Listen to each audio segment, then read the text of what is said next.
Douglas Kellner and Jeff Scher wrote a super engaging piece on critical media literacy and how it is transforming in education. When discussing what literacy is, the basic definition provided is that literacy involves gaining the skills and knowledge to read and interpret the texts of the world and to successfully navigate and negotiate its challenges, conflicts, and crises.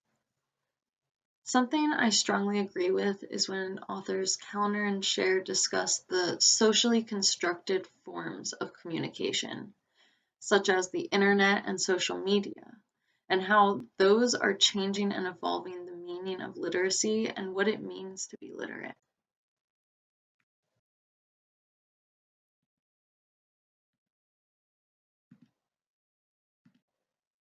Currently, in 2020, we have an ever-evolving multicultural workforce that demands members who are, as Kellner and Scher say, more technically and critically literate, interactive, culturally sensitive, and educated. It is important to be able to read, write, and make meaning of all forms of communication. Training in media literacy education can provide access to media as well as the ability to use and reconstruct new technologies and media to engage in social discussion, media production and creation, and socio-political participation in contemporary society.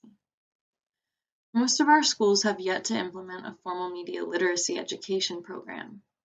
Meanwhile, our students are forming their own beliefs, opinions, and outlooks on the world through all the media they see at home and at school.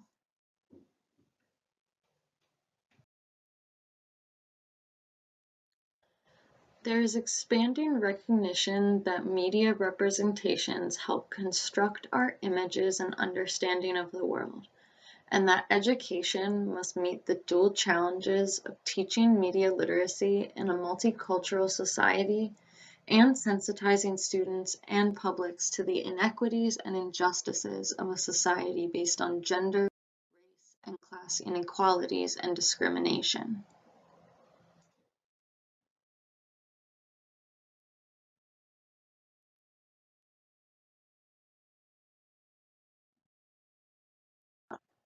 According to Kellner and Scher, a media literate person is skillful in analyzing media codes and conventions.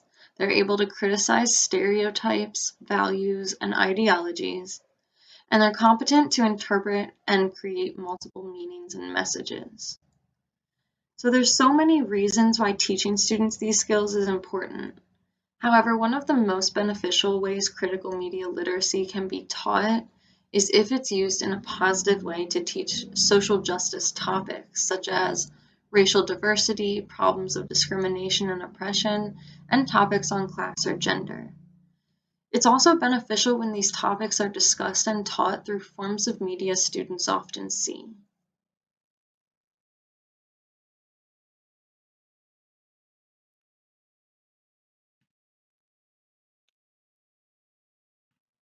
By learning about social justice issues through media literacy education, students will be able to avoid media manipulation.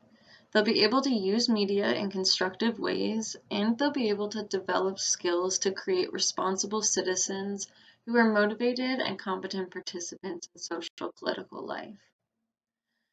Kellner and Scher, on page 8 of their article, they provide conceptual understandings and questions that can guide educators and students down a path of inquiry. When I see this, I think about how it aligns with the famous educational philosopher John Dewey, who places emphasis on the need for active learning, experimentation, and problem solving. Education should produce opportunities that allow students to engage, explore, and make sense of the world around them.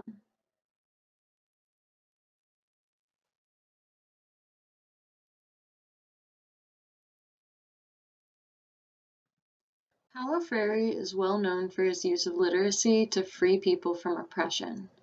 Something Freire points out is that the oppressive myths are presented to them by well-organized propaganda and slogans via the mass communications media. This is why it is so important for us as teachers to use new technologies and social media to expand literacies and teach students to become empowered participants in social struggles.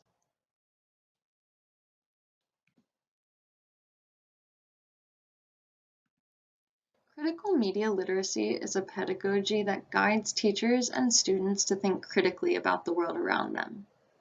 It empowers them to act as responsible citizens with the skills and social consciousness to challenge injustice.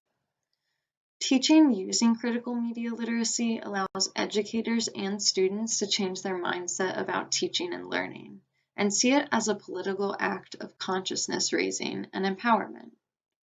Students can often interpret certain messages from media without having the context or background knowledge necessary. This is another of many reasons why it's so important that students have a safe place to discuss and question media to gain the full picture and understanding of something. Being literate in 2020 is being media literate.